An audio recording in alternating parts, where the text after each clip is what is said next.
So we're going to talk about Excel alternatives on the desktop, and then a very well-known alternative out in the cloud. We know you do have office.com. We looked at that at the very start. You can have Office at office.com and use the Excel online version of Excel. It looks very much like the desktop version of Excel. We're not going to look at that though. We're going to look at Google's cloud spreadsheets, because many people are using that, and I think it's worthwhile of you being at least have seen it, because you're likely to run into that in a future job, and you can talk to your boss or others that hey, it's getting expensive or it's hard to use something else. You can say, well, I know about Google Cloud Spreadsheets. But before we look at the cloud spreadsheets, let's look at alternatives that we can run on our PC. And you can go to your Microsoft Store, just type in Store and go to your Microsoft Store, and you can type in Office and find out things that are related to Office out there on the store. So I just go in the search bar and type Office. And I find lots of cool things. There's Office 365, lots of versions of Office 365. Gets a little expensive there, Office 365 family. And sadly, I don't see a little letter A for Access databases in Office 365. They don't offer that, the database part.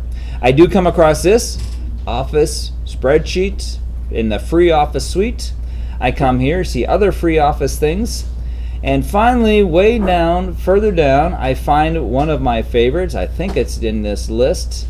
Lots of Office related apps, and finally, not MicroOffice.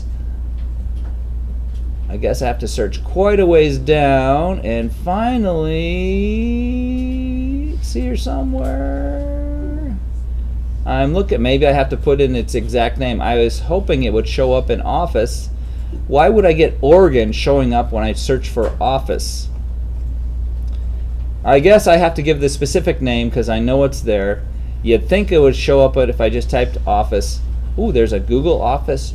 Haven't played with that. Let's go back to the top and do a search for one of my favorite programs, OpenOffice. Maybe because it has to start with the word open. Maybe it ignores. If I look for OpenOffice, or there it shows up. OpenOffice is available, and another one called LibreOffice. So I type OpenOffice and search for that.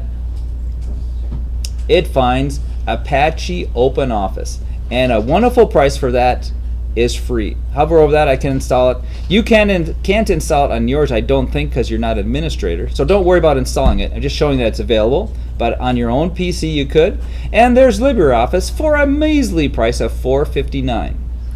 The reason this has a little charge to it is because they spend money to put it in the Microsoft Office store, but you can find the free version of LibreOffice just by going to your browser and searching for LibreOffice, and you can go directly to their LibreOffice.org site. And I'll just take you there just for fun here. If I just go to LibreOffice.org,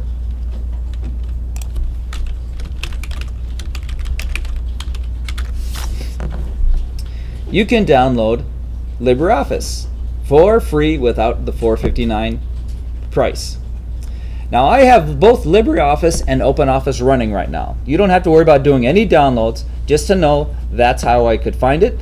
And it is a very popular version of Office containing both spreadsheets and a document editor and a presenter and even a very clunky and hard to use database, but there is a database there.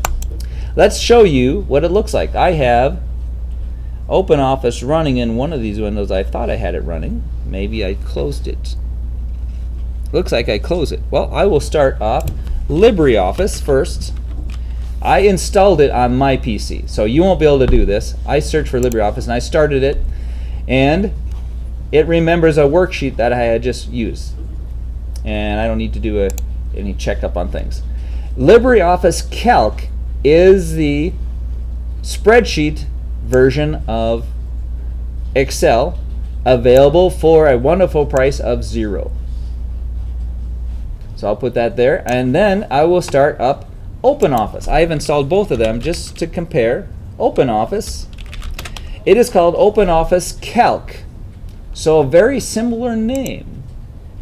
The reason they're very similar is because OpenOffice was what is the predecessor to LibreOffice. OpenOffice is still available. And this is where we learn about those nerd programmers out there in the world.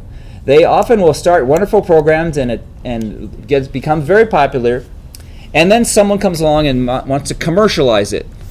And so they came along, some company came along and said, okay, we want to own OpenOffice because it's such a great product. We want to sell it.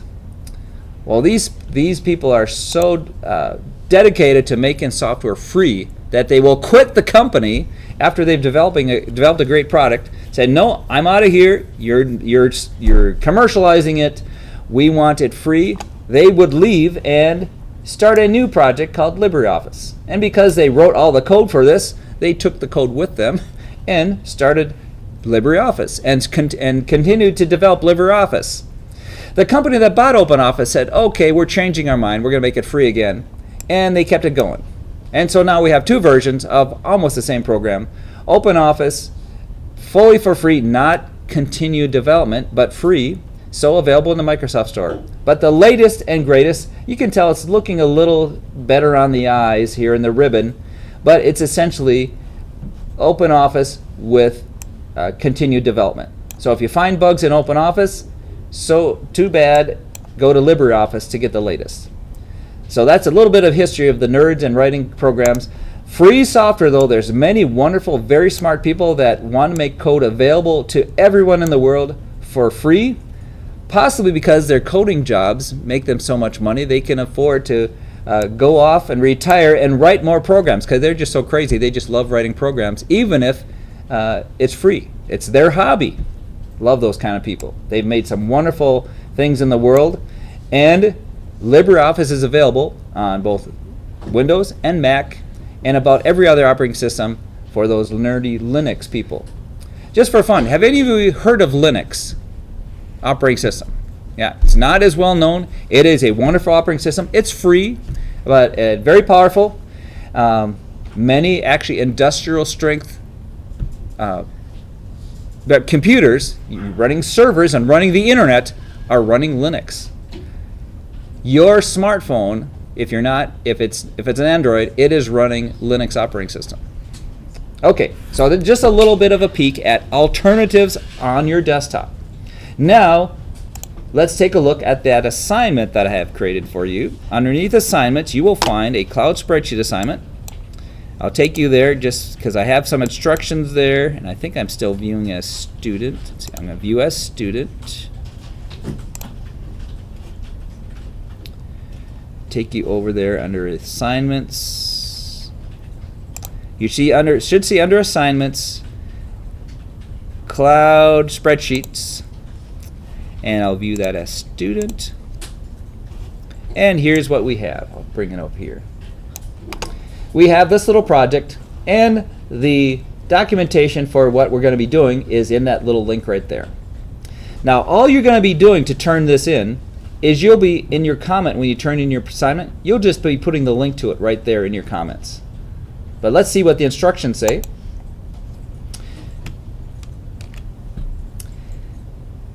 We're going to create a Google spreadsheet by first learning, again, navigating your Google Drive, and we'll create a cs101 folder unless you already have one, and we'll start a spreadsheet. Okay, so those instructions you can copy over or have that open, and I'm going to now go to my browser where I'm browsing my email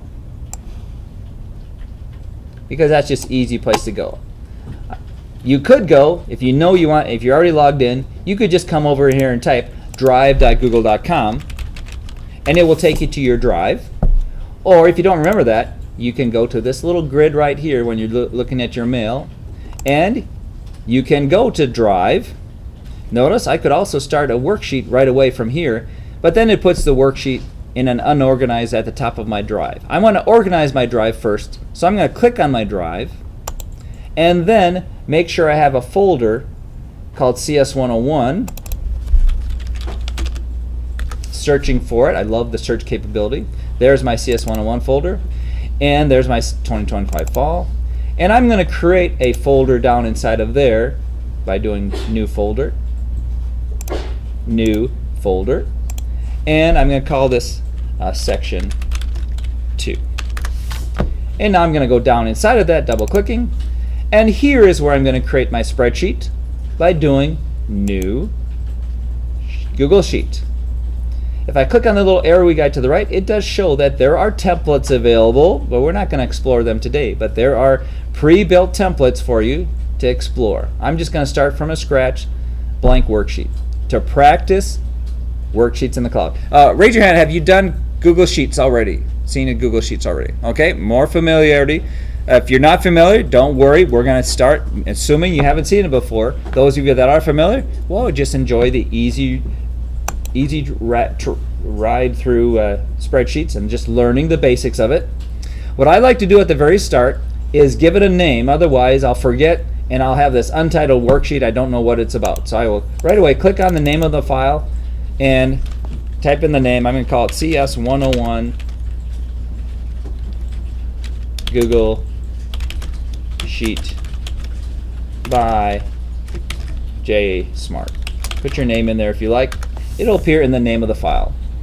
I don't need to work with pre-built tables. I'm going to close that. Although there's lots of cool things I could play with, I'm going to not go with the suggestion. Now, as we build a simple budget table, we'll be just learning how to navigate Google spreadsheets. So we're going to build a budget table. Let's go ahead and type in budget table. Oh, type budget table. Let's see what happens if that column is too narrow. The text does overlap to the next column, just like Excel. I can stretch my columns out. I can double click to auto fit my column. Let's begin with a beginning balance. Balance at the beginning of each month we'll have listed in that row. Let's make it bold. Does Control B work? Yes, it does. Now let's put across the top the names of the months. January. And I don't remember how to spell any of the other months because autofill is doing it for me. I grab the fill handle and drag it, and it fills in my names of my months. Autofill can be something we depend on. And suppose I want everything to fit on one screen so you can see it all. I'm going to drag through all the way out to December column and narrow it a bit just so they appear. I don't have to keep scrolling left and right. And to make all those bold, let's go click on the row header and Control B, so anything in that row will be bold. Let's see, can I apply a style of heading 1? Let's see, can I do a heading 1 style? I select through it. Do I see any style going on here? If I don't see the option here, I can start exploring these tabs. There's also these 3 dots right here will get me to possible extra options. I do not see any style related here unless this is a filter views. I don't see anything to do with the style of these cells. It looks like I could do it by hand. I could underline. Is there an underline? That's not that's a vertical line. I don't see even a way to underline, although I could do this. Let's see if this lets me underline a border. Oh, there I can make an underlined border. And let's see, I can make it thick. Let's see, that would be the color. This would be the thickness or style. There, I can make it a wider border. So that's the best I can do. I don't have a heading 1 style like I did in Excel. I can choose font, but I don't see a cell style like I had in Excel.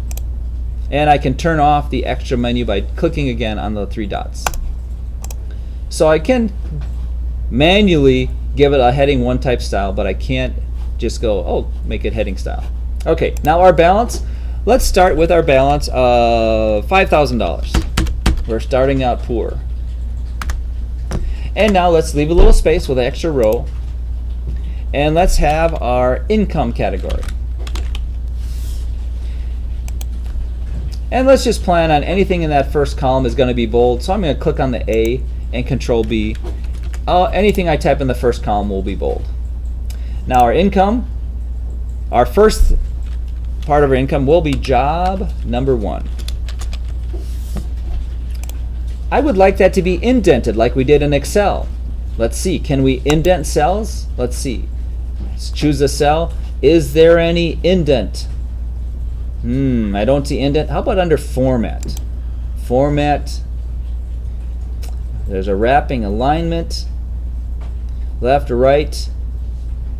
Overflow, clip. I don't see anything to do with indenting my text. I do have just the alignment and rotation. I don't know what smart chips are about. We'll leave that alone.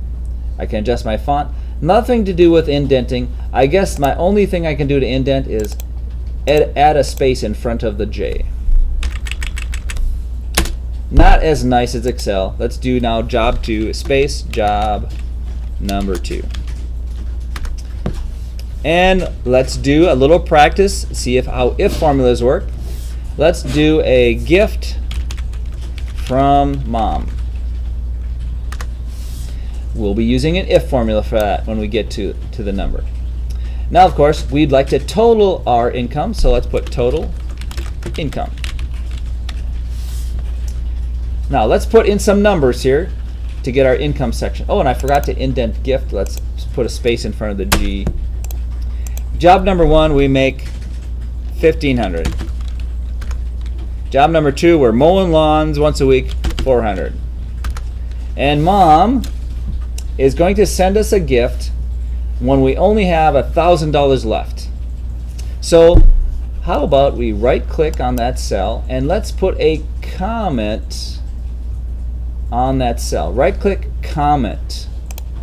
I love comments because I can hover over the cell and see the comment. Let's put the comment is mom sends, let's say she sends, she's a rich mom, let's say she sends $4,000 when my balance is less than $1,000. And I hit enter. It continues my comment. I have to click comment to finish my comment. Now whenever I hover over that cell, it shows me my comment.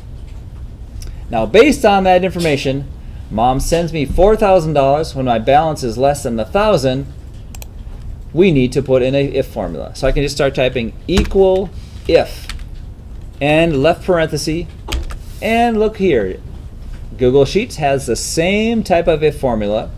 3 parameters separated by commas, a logical expression, value if true, value if false. Well, I know mom's going to send me a gift of, what was it? She's going to send me $4,000. If she was going to send me $1,000? You're right. Yeah, she's going to send me 4, but it depends on if my balance is less than 1,000. So what would this look like? Well, my balance is there, balance in B4, less than our little less than symbol, and there is no cell to point to. I can just type in the number 1,000. That means B4, my balance, less than 1,000. That's my logical expression. Hit a comma now for what's the value of true. And value of true gets highlighted there for me. And I have to remember the comment. What's she going to send me? She's going to send me $4,000. Another comma and a 0 that I don't get anything if my balance is not below 1,000. Hit enter, and for January, mom's not sending me a gift. And look at that. It suggests an autofill for total income. Let's do Control Enter. That's kind of a neat thing. Let's do Control Enter as it suggests and see what happens. Control Enter. Let's see what it put there for me. Look at that. It put what? No, that's the if formula. Control Enter. It put total income. It didn't put the right thing there. So, nope. Suggestion wasn't right. We don't want this to be another if formula. We want this to be the summation of all my income. So don't take the suggestion. I want to make this to be a summation. Now, do we have a summation function? Let's find out. I don't see it up here. Let's try the 3 dots. Ooh, look at under the 3 dots. I do see a Greek symbol. Let's click on that. It pops up functions that are available to me, and there's the sum there. Let's click on sum and see if it figures out what I want. Oh, it doesn't figure out. It wants to sum those numbers above me. So it's not automatically figuring out that I want to sum. I'm going to click and drag through those. Those are what I want to be summed together. B7 colon B9.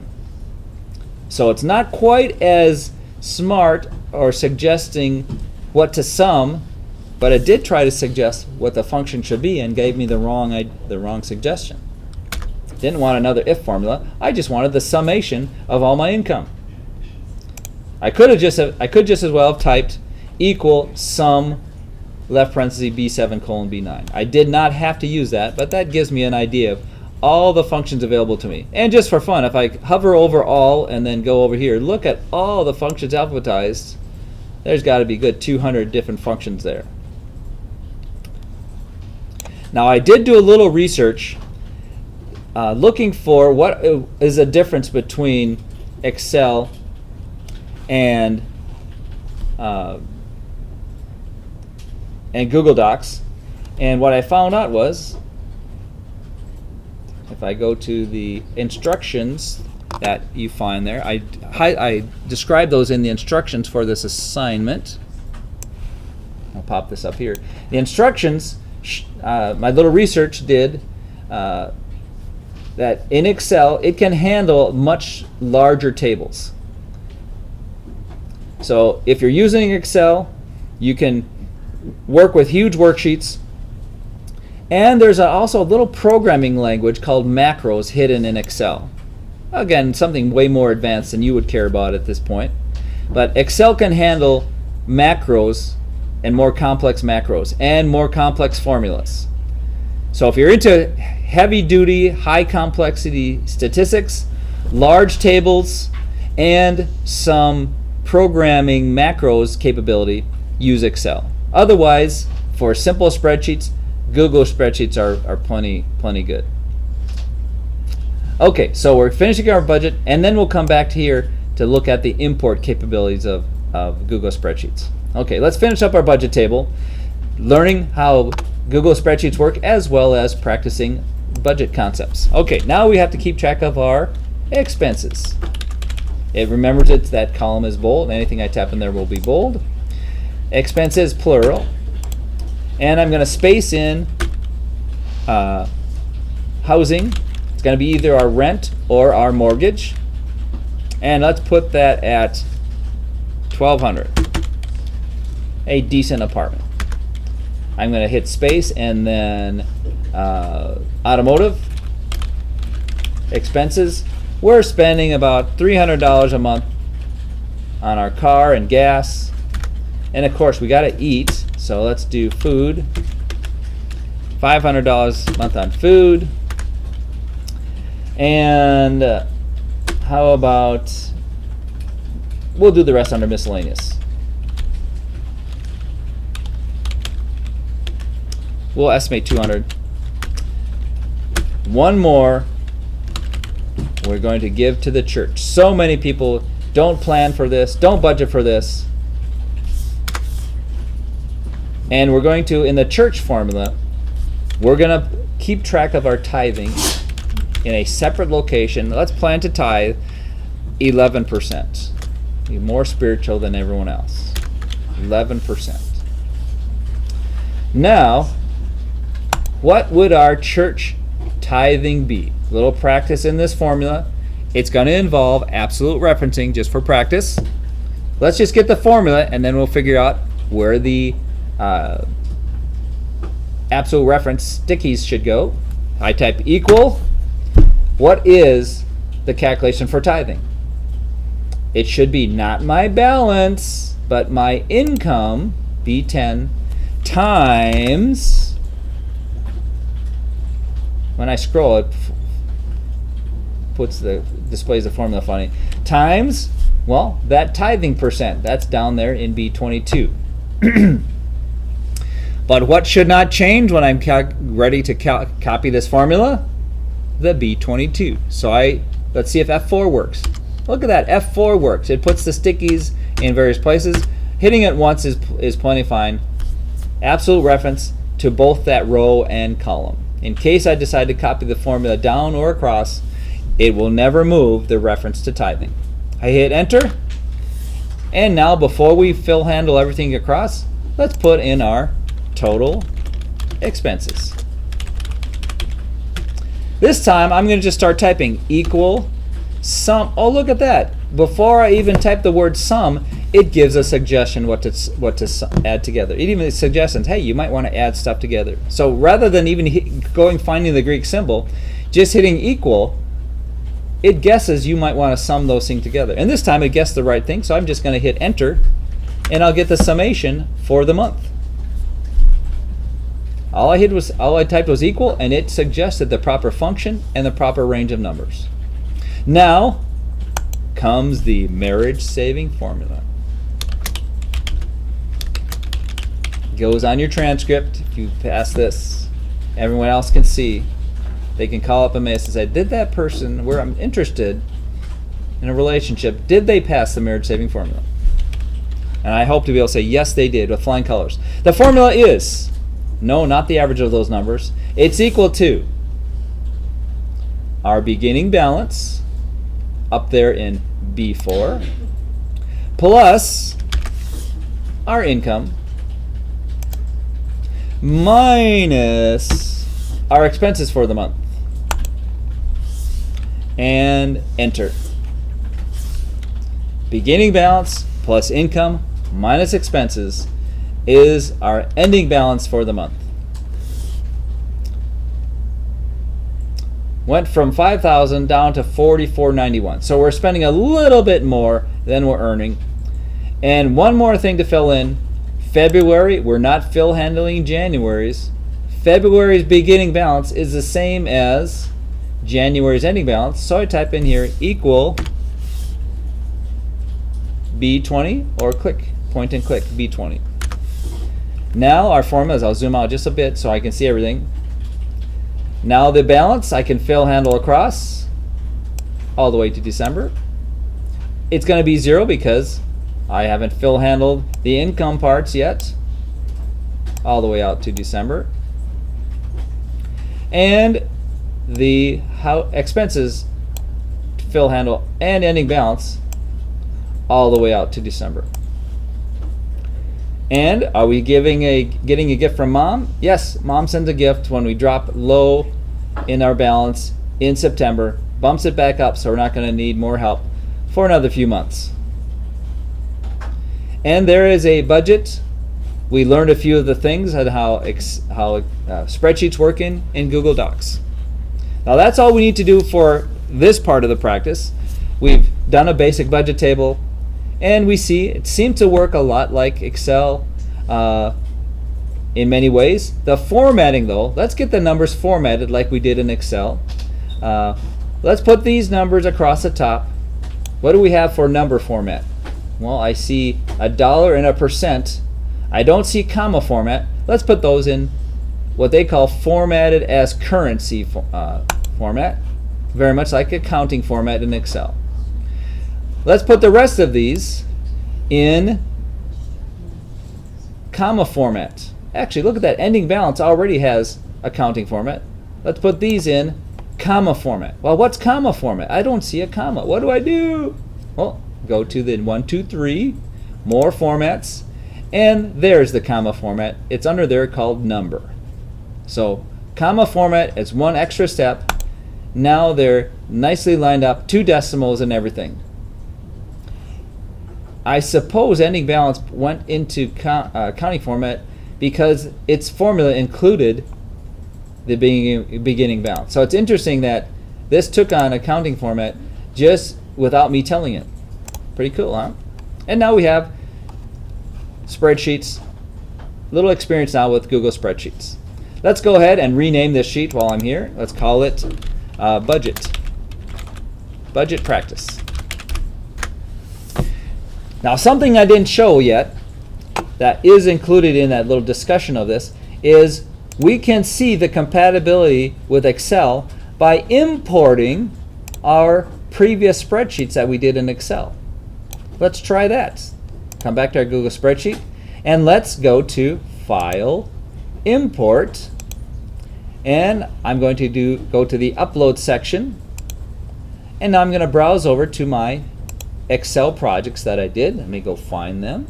There it is. There's my Excel Project 1. Let's import Excel Project 1. Instead of creating a new spreadsheet, let's create new sheets in our current spreadsheet. Let's see just what that looks like if I import that project. Import. And I don't need to import the theme. Let's just do import data and see what happens. I get a pie chart showing up, except I don't see a legend. My monthly expense projection. Oh, look at that. That looks a lot like what I did. So it preserves the colors, and there's the expense 3D pie chart. My legend is missing. I wonder if it's because of the font color.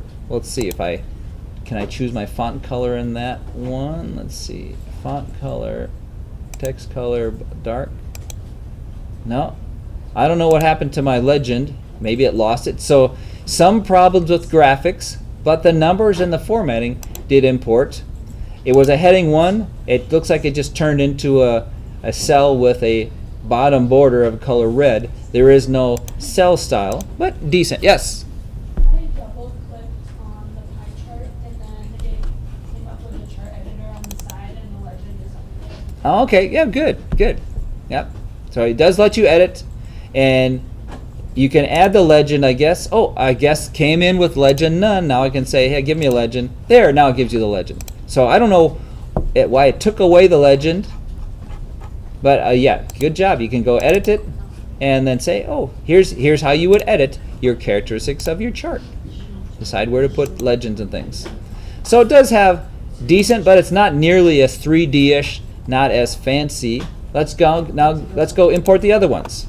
I'm going to do the same thing. File, Import, browse to my Excel Project 2. Upload, browse, Excel Project 2, and see what happens. Excel Project 2, Clipper Engineering. Put it in a new sheet, not a new spreadsheet, and import data. There's my salary report. There's my extra sheet we did with a little practice of dates. There's my chart from the other one. Let's check. Remember how we did conditional formatting? Let's just check that feature. I click on the cell that I know in Excel I did conditional. Let's see what we have here. Let's see. That would be under Format, Conditional Formatting.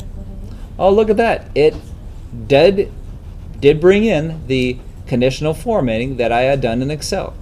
But it's a different style. If I click on that, I can edit it. It's a different way of editing. I'd say this is a little more simple way of editing my condition. Excel had a lot fancier things it could do. Remember all the colors it could apply? So we don't have as fancy a conditional formatting as Excel had, but it does have some conditional formatting. And I could add other rules. There's my making up rules, and here's my similar to the rule maker in Excel. So conditional formatting does work. It did bring in the functions that I had.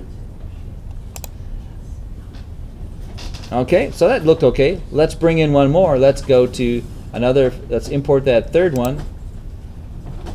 File, Import, Upload, Browse. Let's try Excel 3. Let's see if it works for me. The income projection. Again, new sheet, not a new worksheet, and import data. And there's my income projection. Oh, look, it even included those little spark lines. So it does have apparently it turned it into a spark line function in Google Sheets. It did retain the formatting, but not it turned it into some border effects, not an actual style. And our multiple sheets, because remember we did the what if analysis. I haven't tried what if analysis here. That may be something we could see. Does Google Sheets let us do a goal seek? just for fun here, is there a goal seek? Let me just choose operating income, and let's see, is there a goal seek? In Excel, I remember it was under data. Let's see, there's a data, validation, split, extraction, connectors. I don't see a goal seek or a what if analysis. Maybe it's under tools.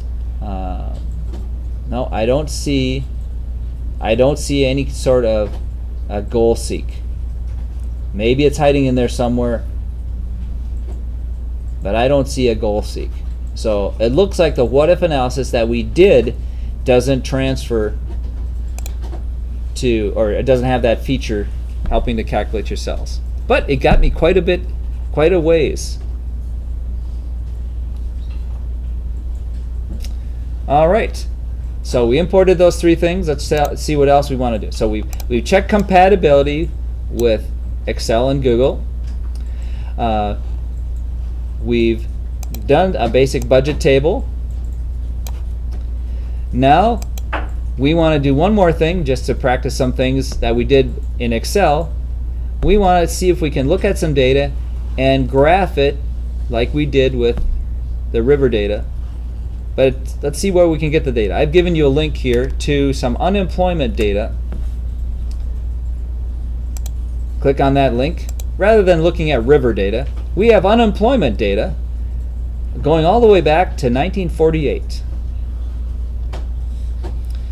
showing you that unemployment took various peaks. The largest peak was during that horrible year we don't like to talk about. But now it's back down, not lowest as it's ever been, but decently low, down at 4%. Lowest it's ever was down in 1953. Apparently some real good things are happening back then. It has never been as low as that. What happened back there in 1983? Spiked a little bit. Be interesting to see what was going on politically in those various unemployment eras.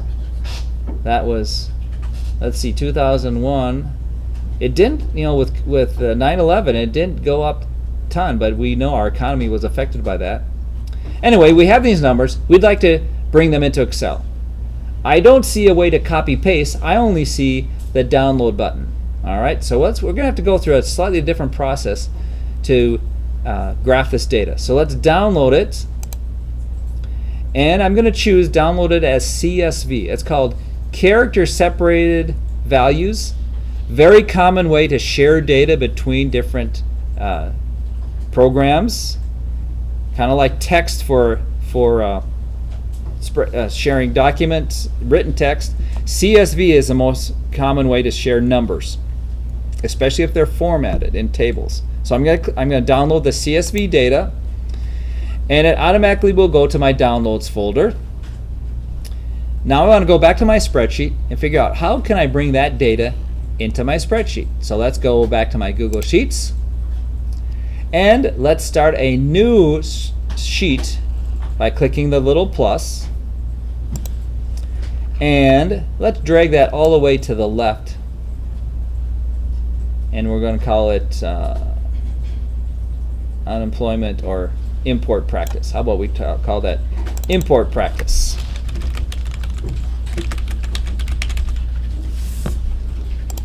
Okay, how would I bring this data from that downloaded file into here? You can guess. File, import, and upload. And now I'll browse to that CSV file that I just imported from that website. Browse over to my downloads folder, because by default my browser is set to import to downloads. There's the file I just downloaded. Double click. And again, I'm telling it, bring in data, but don't create a new worksheet. Bring in a new sheet. Or actually, I am in a sheet. Let's just go ahead and replace data at the selected cell. I want to put the data right in this new worksheet I just started. So I'm going to do replace data at this current location. So it gives me lots of options what to do with the data. And now I can tell it how to import it. But a great feature that it offers is, hey, just let me detect automatically what might be separating the columns.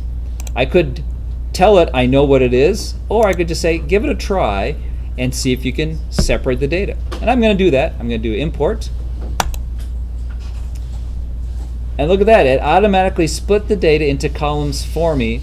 And I didn't have to go through the part about which columns do I want to keep. It figured it out automatically. Now, watch how quickly I can make a graph of this. Just for fun, let's see how much data I have. Oh, not too much, about 1,000 lines. So it's unemployment, looks like it's calculated every month. So even though I have a lot of years, it's not 60,000 lines of data. How do I graph that? Just drag through column A and B and insert chart. It doesn't even tell me what kind of chart until it builds it first. So I just say insert chart. It gives me a line chart, but then I have the option of changing what type of chart it is here in chart type. So a little different behavior than Excel, where you had to do a lot of things up front. Here in Google Sheets, I give it the data, give me a chart.